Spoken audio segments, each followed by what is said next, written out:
Hi, and welcome to More Human, More Resources, the HR podcast for entrepreneurs. I'm Vicki Brown, your host and CEO of Vidamaneo Enterprises. As a serial entrepreneur, I understand that having the right expert help has been critical to my success. That's why I'm dedicated to telling you, in plain language, what's going on in the world of HR that might impact your business, and what you need to do about it, with real actionable tips to help you master that list of must-dos and grow your leadership muscle. First things first, the information contained in this podcast is provided for general purposes only and is not to be considered legal advice.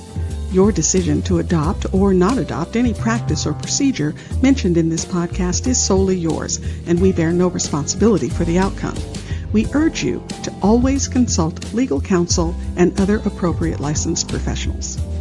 And with that, let's get into the show.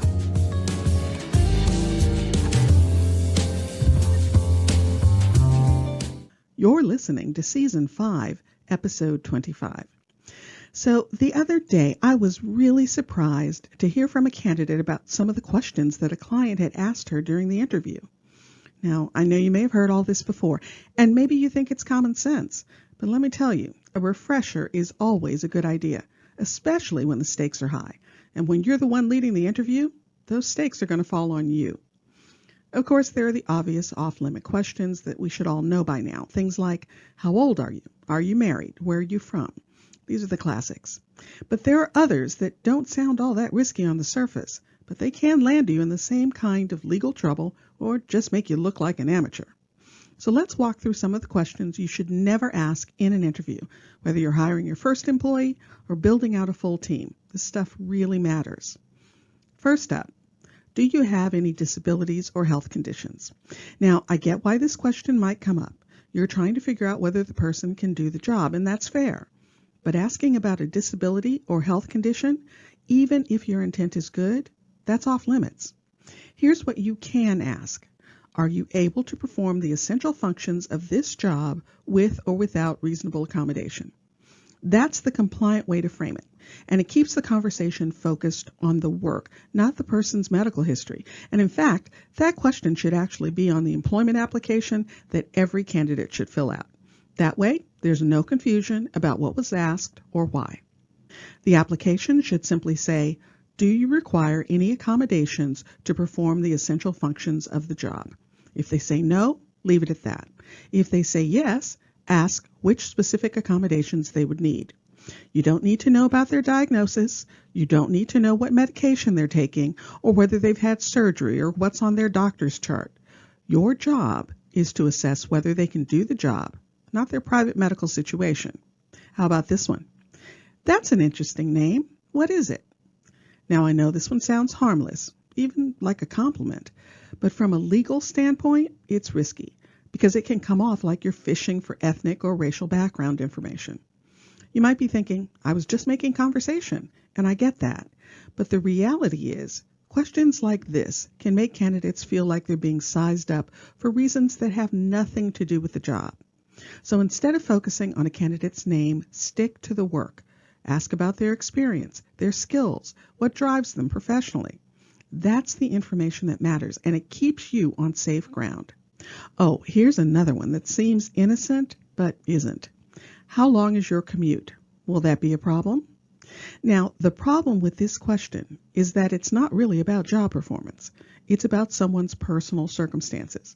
And those circumstances could be tied to disability status, socioeconomic background, or even family obligations. What if they live far away because that's where they can afford housing? What if they use public transportation because of a medical condition? You see where I'm going with this? If attendance or punctuality is important, and it usually is, you can say that. But be clear about the hours, the in-person expectations, the flexibility or lack thereof.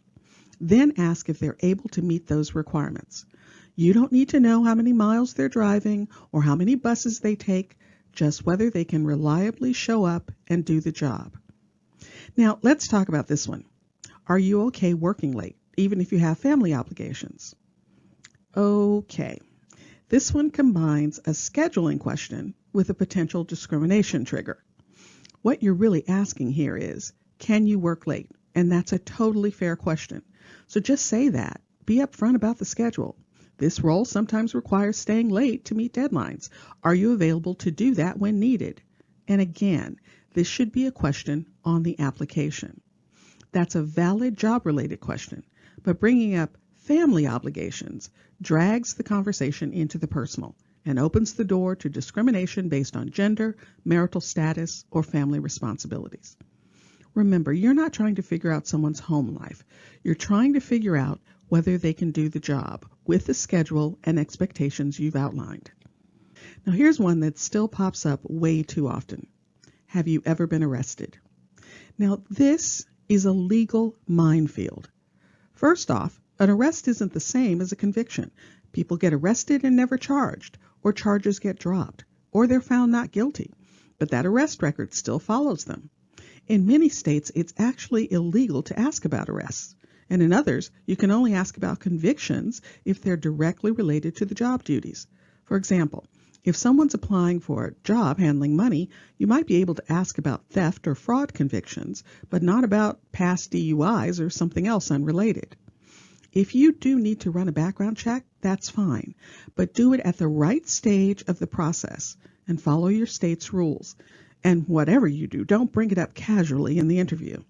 Let's move on to, do you have bad credit? Now, unless the job involves managing money, accessing financial accounts, or holding a fiduciary responsibility, this question is usually unnecessary. And in some states, it's not even legal. And even when it is legal, there are rules.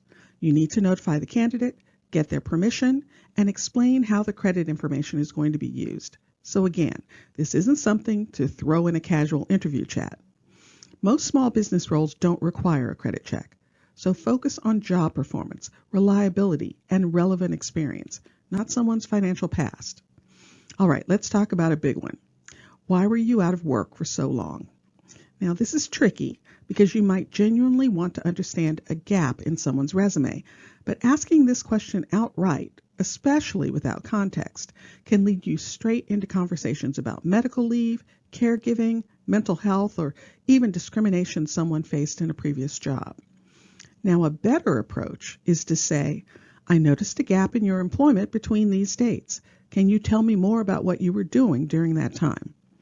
That gives them a chance to share what they're comfortable sharing. Some people go back to school, some freelance, some care for a parent, some recover from illness, but the focus should be on their readiness now, their skills, their mindset, and what they bring to the table today. So, here's the bottom line. Interviewing isn't just about finding the best candidate. It's about how you show up as a leader.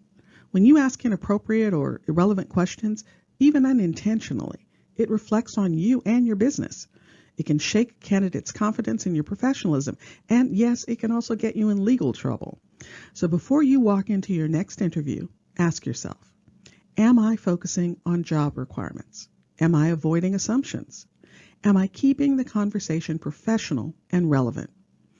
You don't need to know someone's personal life story to hire them. You need to know if they can do the job, contribute to the team, and show up the way your business needs. That's the real goal of any good interview, and that's where your focus should be. If you found this information helpful, please leave a review and tell a friend.